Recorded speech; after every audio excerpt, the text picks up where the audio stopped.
ಪ್ರಿಯ ವಿದ್ಯಾರ್ಥಿಗಳೇ, ಮಾಸ್ಟರ್ ಮೈಂಡ್ಗೆ ಸ್ವಾಗತ. ನಾನು ಆಯಿಷಾ. ಇಂದು ನಾವು ಕರ್ನಾಟಕ ಬಜೆಟ್ ಮೇಲಿನ ಬಹು ಆಯ್ಕೆಯ ಪ್ರಶ್ನೆಗಳನ್ನು ನೋಡ್ಲಿಕ್ಕೆ ಹೋಗ್ತಾ ಇದ್ವಿ.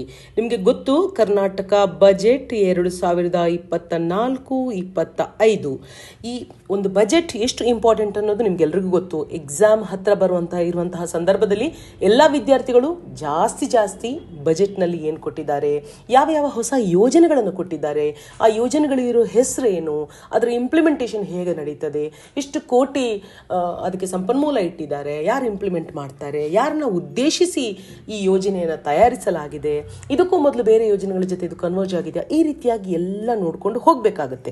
ಈ ನಿಟ್ಟಿನಲ್ಲಿ ಪ್ರಮುಖವಾದಂತಹ ಕೆಲವೊಂದು, ಎಲ್ಲವನ್ನು ಕೊಡ್ತಾ ಇಲ್ಲ, ಬಟ್ ಪ್ರಮುಖವಾದಂತಹ ಕೆಲವೊಂದು ಯೋಜನೆಗಳ ಬಗ್ಗೆ ನಮ್ಮ ವಿದ್ಯಾರ್ಥಿಗಳಿಗೋಸ್ಕರ ಈ ವಿಡಿಯೋ ಸರಣಿಗಳನ್ನು ಮಾಡ್ತಾ ಇದ್ದೀವಿ.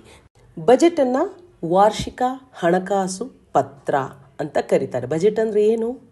ಮುಂದಿನ ಹಣಕಾಸು ವರ್ಷದ ಅಂದಾಜು ಸ್ವೀಕೃತಿ ಮತ್ತು ಅಂದಾಜು ವೆಚ್ಚ ಅಂತ ಹೇಳ್ಬೋದು. ಅಂದಾಜು ಅಂತ ಯಾಕೆ ಹೇಳ್ತಾರೆ?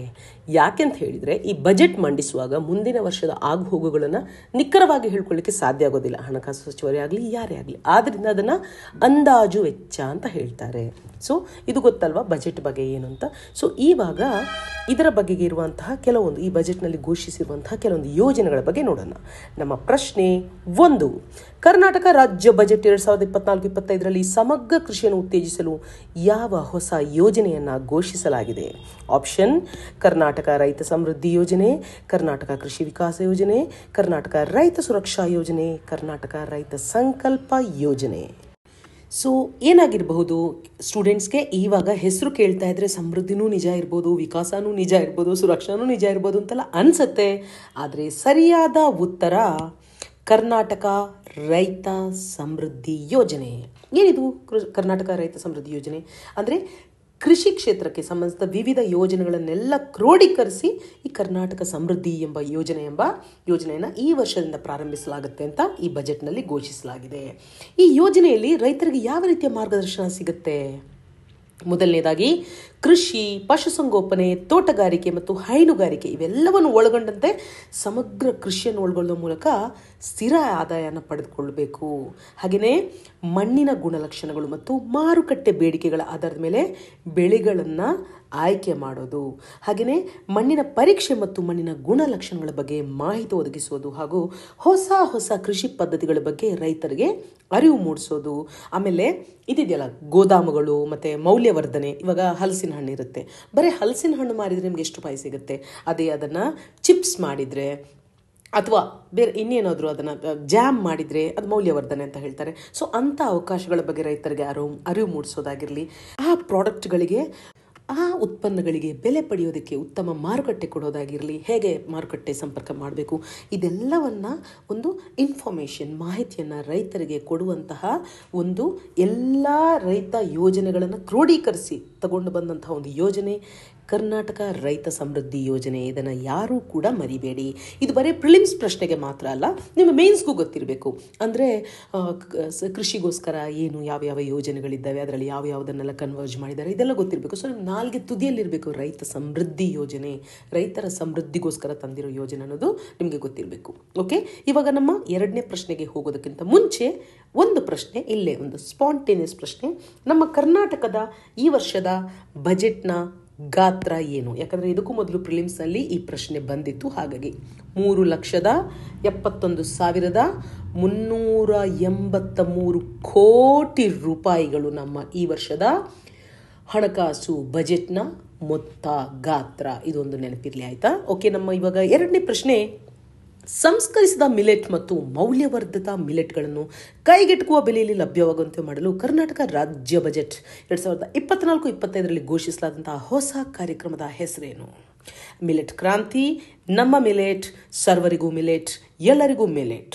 ಇದು ಯಾವುದಾಗಿರ್ಬೋದಪ್ಪ ಅಂತ ಅಯ್ಯೋ ಎಲ್ಲನೂ ಒಂದೇ ರೀತಿ ಕೇಳಿಸ್ತದೆ ಅಂತ ಅನ್ನಿಸ್ಬೋದು. ಆದರೆ ಇದರ ಸರಿಯಾದ ಉತ್ತರ ನಮ್ಮ ಮಿಲೆಟ್ ಕಾರ್ಯಕ್ರಮ. ಇನ್ನೊಂದು ವಿಚಾರ, 2023ರ ವಿಶ್ವಸಂಸ್ಥೆಯ ಒಟ್ಟು ಆ ವರ್ಷವನ್ನು ಮಿಲೆಟ್ ವರ್ಷ ಅಂತ ಘೋಷಿಸಿತ್ತಲ್ವ. ಸೊ ಆ ಹಿನ್ನೆಲೆಯಲ್ಲಿ ಇದು ಸ್ವಲ್ಪ ಇಂಪಾರ್ಟೆಂಟ್ ಕೂಡ, ಆಯಿತಾ? ಮಿಲೆಟ್ ವರ್ಷ ಅಂತ ಘೋಷಿಸಿರೋ ಹಿನ್ನೆಲೆಯಲ್ಲಿ ಸ್ವಲ್ಪ ಇಂಪಾರ್ಟೆಂಟ್. ಹಾಗೆಯೇ 2023ರ ವರ್ಲ್ಡ್ ನಿಮ್ಮ ವಿಶ್ವಸಂಸ್ಥೆಯ ಒಂದು ಏನು ಘೋಷಿಸಿತ್ತಲ್ವ, ಹೇಳಿದ್ನಲ್ಲ ಮಿಲೆಟ್ ವರ್ಷ ಅಂತ, ಅದರ ಒಂದು ಥೀಮ್ ಕೂಡ ಹೆಲ್ದಿ ಮಿಲೆಟ್ಸ್, ಹೆಲ್ದಿ ಪೀಪಲ್ ಅಂದರೆ ಆರೋಗ್ಯವಂತ ಸಿರಿಧಾನ್ಯ, ಆರೋಗ್ಯವಂತ ಮನುಷ್ಯರು ಅಂತ. ಸೊ ಇಲ್ಲಿ ನಮ್ಮ ಯೋಜನೆಯ ಹೆಸರೇನು? ನಮ್ಮ ಮಿಲೆಟ್ ಕಾರ್ಯಕ್ರಮ. ಏನಿದು ನಮ್ಮ ಮಿಲೆಟ್ ಕಾರ್ಯಕ್ರಮ? ಇದರ ಅಡಿಯಲ್ಲಿ ಸಂಸ್ಕರಿಸಿದ ಮಿಲೆಟ್ ಮತ್ತು ಮೌಲ್ಯವರ್ಧಿತ ಮಿಲೆಟ್ಗಳನ್ನು ಕೈಗೆಟುಕುವ ಬೆಲೆಯಲ್ಲಿ ಲಭ್ಯವಾಗುವಂತೆ ಮಾಡಬೇಕು ಅಂತ. ಯಾಕಂದರೆ ಎಲ್ಲರೂ ಹೇಳ್ತಾರೆ ತುಂಬ ಹೆಲ್ದಿ ಅಂತ, ಆದರೆ ಇದರ ರೇಟ್ ಏನಾದರೂ ನಾವು ಸೂಪರ್ ಮಾರ್ಕೆಟ್ಗೆ ಹೋಗಿ ನೋಡಿದರೆ ತಲೆ ತಿರುಗಿ ಬೀಳೋಂಗಿರುತ್ತೆ. ಅದಕ್ಕೋಸ್ಕರ ಈ ಕೃಷಿ ತಂತ್ರಜ್ಞಾನ ಕಂಪನಿಗಳು ಮತ್ತು ಚಿಲ್ಲರೆ ವಹಿವಾಟುದಾರರು ಎಲ್ಲರನ್ನು ಸೇರಿಸ್ಬಿಟ್ಟು ಇದನ್ನು ಮತ್ತಷ್ಟು ಕಡಿಮೆ ಬೆಲೆಗೆ ಹೇಗೆ ಕೊಡ್ಬೋದು ಅಂತ ಒಂದು ಯೋಜನೆ ಹಾಕೋದಕ್ಕೆ ನಮ್ಮ ಮಿಲೆಟ್ ಕಾರ್ಯಕ್ರಮವನ್ನು ಹಮ್ಮಿಕೊಳ್ಳಲಾಗಿದೆ. ನಮ್ಮ ಮುಂದಿನ ಪ್ರಶ್ನೆಗೆ ಹೋಗೋಣ. ಪ್ರಶ್ನೆ ಸಂಖ್ಯೆ 3. ಕರ್ನಾಟಕ ರಾಜ್ಯ ಬಜೆಟ್ 2024-25ರಲ್ಲಿ ಘೋಷಿಸಲಾದ ಗಣಿತ ಗಣಕ ಕಾರ್ಯಕ್ರಮದ ಮುಖ್ಯ ಉದ್ದೇಶ ಏನು? 1. ಉನ್ನತ ಪ್ರಾಥಮಿಕ ಶಾಲಾ ವಿದ್ಯಾರ್ಥಿಗಳಿಗೆ ಸುಧಾರಿತ ಗಣಿತದ ಪರಿಕಲ್ಪನೆ ಕಲಿಸೋದು. 2. ಗಣಿತ ಶಿಕ್ಷಣ ಜೊತೆಗೆ ಕಂಪ್ಯೂಟರ್ ಪ್ರೋಗ್ರಾಮಿಂಗ್ ಪರಿಚಯಿಸೋದು. 3. ಗಣಿತದಲ್ಲಿ ಉನ್ನತ ಶಿಕ್ಷಣ ಪಡೆಯುತ್ತಿರುವ ವಿದ್ಯಾರ್ಥಿಗಳಿಗೆ ಹಣಕಾಸಿನ ನೆರವು ನೀಡೋದು. 4. 3ರಿಂದ 5ನೇ ತರಗತಿ ವಿದ್ಯಾರ್ಥಿಗಳಲ್ಲಿ ಗಣಿತದ ಕೌಶಲ್ಯ ಮತ್ತು ಆಸಕ್ತಿಯನ್ನು ಹೆಚ್ಚಿಸೋದು. ಇದಕ್ಕೆ ಸರಿಯಾದ ಉತ್ತರ 3ರಿಂದ 5ನೇ ತರಗತಿ ವಿದ್ಯಾರ್ಥಿಗಳಲ್ಲಿ ಗಣಿತದ ಕೌಶಲ್ಯ ಮತ್ತು ಆಸಕ್ತಿಯನ್ನು ಹೆಚ್ಚಿಸೋದು. ಇದನ್ನು ಜೇಪಾಲ್ ಸಂಸ್ಥೆಯ ಸಹಯೋಗದೊಂದಿಗೆ ಇದನ್ನು ಪ್ರಾರಂಭಿಸಲಾಗುತ್ತೆ.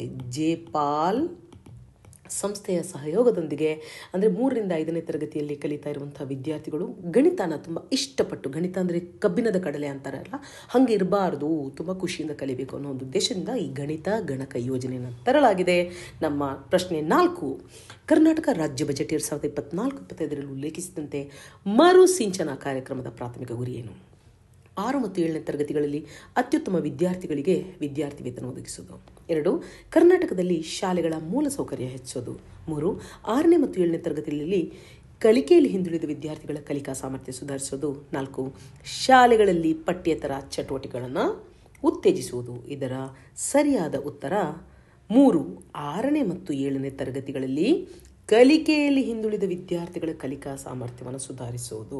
ಇದಕ್ಕೋಸ್ಕರ 10 ಕೋಟಿ ರೂಪಾಯಿ ವೆಚ್ಚದಲ್ಲಿ 10 ಕೋಟಿ ರೂಪಾಯಿಯನ್ನು ಸರ್ಕಾರ ಮೀಸಲಿರಿಸಿದೆ. ಯಾವುದಕ್ಕೆ? ಮರುಸಿಂಚನ ಕಾರ್ಯಕ್ರಮಕ್ಕೋಸ್ಕರ ಮೀಸಲಿರಿಸಲಾಗಿದೆ. ಪ್ರಶ್ನೆ 5.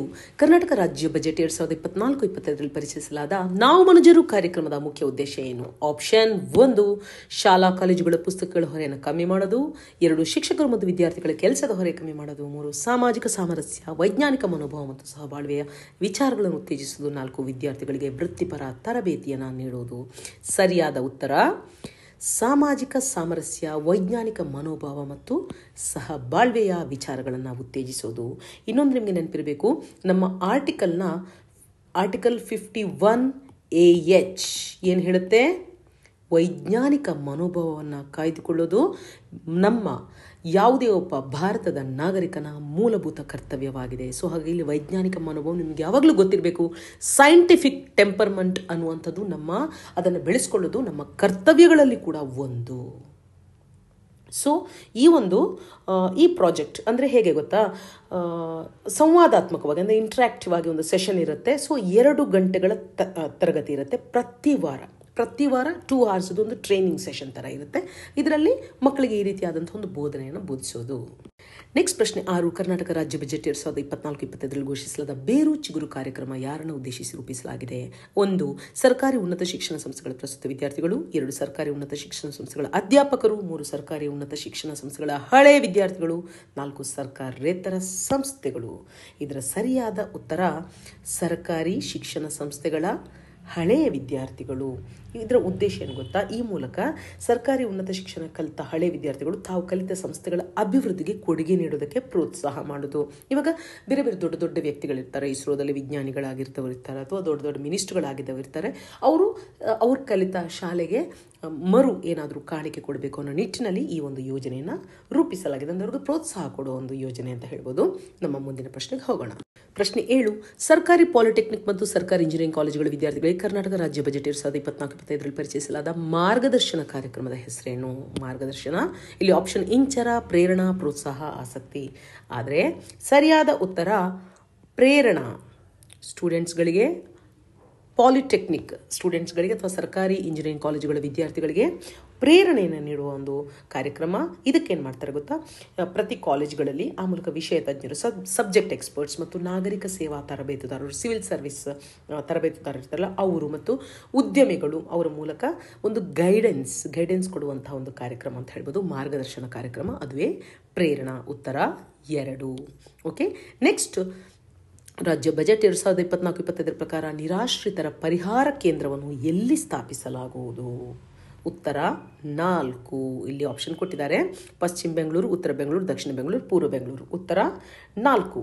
ಇದು ಹೇಗೆ ಗೊತ್ತಾ, ಪೂರ್ವ ಬೆಂಗಳೂರಿನಲ್ಲಿ ಒಂದು ನಿರ್ಗತಿಕ ಆಶ್ರಯ ಕೇಂದ್ರ ಸ್ಥಾಪಿಸುವಂಥದ್ದು. ಅದು ಎಷ್ಟು ವೆಚ್ಚದಲ್ಲಿ ಅಂತ ಹೇಳಿದರೆ ಸುಮಾರು 10 ಕೋಟಿ ವೆಚ್ಚದಲ್ಲಿ ಒಂದು 500 ಜನರನ್ನು ಒಂದು ಆಶ್ರಯ ಕೊಡುವಂತಹ ಒಂದು ಪ್ರೋಗ್ರಾಮ್ ಇದು ನಡೀತಾ ಇರುವಂಥದ್ದು ಪೂರ್ವ ಬೆಂಗಳೂರಿನಲ್ಲಿ. ಆ್ಯಕ್ಚುಲಿ ಬಜೆಟ್ನಲ್ಲಿ ನಮಗೆ ಜಾಸ್ತಿ ಖುಷಿ ಪಡಬೇಕಾಗಿರೋದು ಇಂಥದ್ರ ಬಗ್ಗೆ. ಯಾಕಂತ ಹೇಳಿದರೆ ಅಷ್ಟೊಂದು ನಿರಾಶ್ರಿತರು, ಅಷ್ಟೊಂದು ಕಡು ಕಷ್ಟದಲ್ಲಿರೋ ಅವ್ರಿಗೆ ಓಟ್ ಇರುತ್ತಾ, ಏನಿರುತ್ತೆ, ಏನೂ ಇರಲ್ಲ.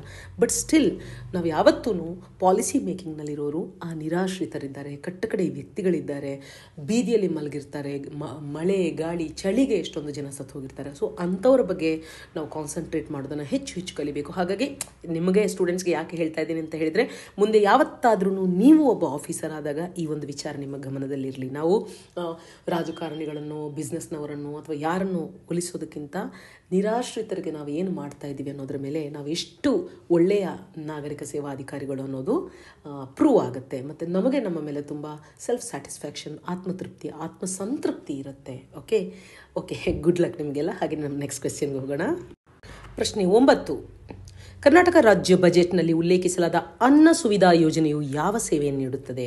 ಆಪ್ಷನ್ 1 ಹಿರಿಯ ನಾಗರಿಕರಿಗೆ ಉಚಿತ ಆರೋಗ್ಯ ಸೇವೆ, 2 ಹಿರಿಯ ನಾಗರಿಕರ ಮನೆ ಬಾಗಿಲಿಗೆ ಆಹಾರ ಧಾನ್ಯಗಳ ಮನೆ ವಿತರಣೆ, ಅಂದರೆ ಮನೆಗೆ ವಿತರಣೆ ಕೊಡುತ್ತಾರೆ ಅನ್ನೋದು, 3ನೇದು ಹಿರಿಯ ನಾಗರಿಕರಿಗೆ ಹಣಕಾಸಿನ ನೆರವು, 4ನೇದು ಹಿರಿಯ ನಾಗರಿಕರಿಗೆ ಸಾರಿಗೆ ಸೇವೆಗಳು. ಇಲ್ಲಿ ಸರಿಯಾದ ಉತ್ತರ ಹಿರಿಯ ನಾಗರಿಕರ ಮನೆ ಬಾಗಿಲಿಗೆ ಆಹಾರ ಧಾನ್ಯಗಳ ಮನೆ ವಿತರಣೆ ಕೊಡುವಂಥದ್ದು. ಅಂದರೆ ಏನು ಗೊತ್ತಾ, ಈ ಹಿರಿಯ ನಾಗರಿಕರು ತುಂಬ ಇವಾಗಿನ ವಿಚಾರ ಗೊತ್ತಲ್ವಾ, ಒಬ್ಬರು ಮಕ್ಕಳಿರ್ತಾರೆ, ಅವರು ಅಮೇರಿಕಾಗೋ ಎಲ್ಲಿನಲ್ಲಿಗೋ ಹೋಗಿ ಸೆಟ್ಲ್ ಆಗಿರ್ತಾರೆ, ಇಲ್ಲಿ ಬರೀ ಅಜ್ಜಿ ಒಬ್ಬರೇ ಮನೇಲಿರ್ತಾರೆ, ಅವ್ರಿಗೆ ಅಟ್ಲೀಸ್ಟ್ ಗ್ರೋಸರಿ ತೊಗೊಂಡು ಬಂದು ಕೊಡೋರು ಕೂಡ ಯಾರೂ ಇರಲ್ಲ. ಸರ್ಕಾರ ಅಂತಹ ಕಟ್ಟಕಡೆಯ ವ್ಯಕ್ತಿಗಳ ಬಗ್ಗೆ ಕೂಡ ಯೋಚಿಸಬೇಕಾಗತ್ತೆ. ಅಂದರೆ ಅವರಲ್ಲಿ ದುಡ್ಡು ಇರುತ್ತೆ, ಅದ್ರಾಗ ತಂದು ಕೊಡೋರು, ನೋಡೋರು ಅದೆಲ್ಲ ಇರಲ್ಲ. ಸೊ ಆಹಾರ ಧಾನ್ಯಗಳನ್ನು ಅವರ ಮನೆಗೆ ವಿತರಿಸುವಂಥದ್ದು.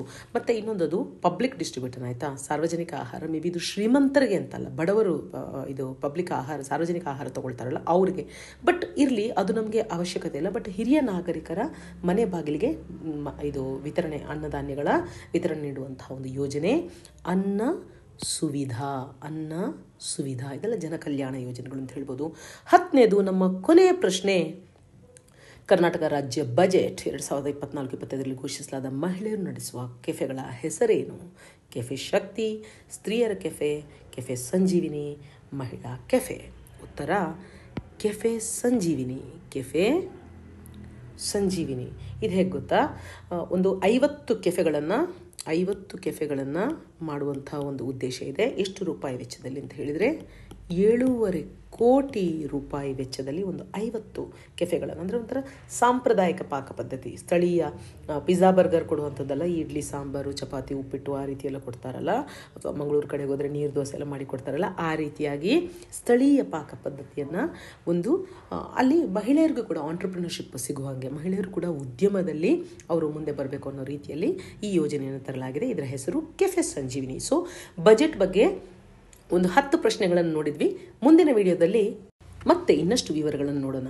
ಈ ವಿಡಿಯೋ ನಿಮಗೆ ಇಷ್ಟ ಆದರೆ ನಿಮ್ಮ ಎಲ್ಲ ಸ್ಪರ್ಧಾ ಬಳಗದಲ್ಲಿರುವ ಗೆಳತಿಯರಿಗೆ ತಿಳಿಸಿ. ಏನಾದರೂ ಕುಂದು ಕೊರತೆಗಳಿದ್ದರೆ ನಮಗೆ ತಿಳಿಸಿ. ನಿಮಗೆಲ್ರಿಗೂ ಧನ್ಯವಾದ.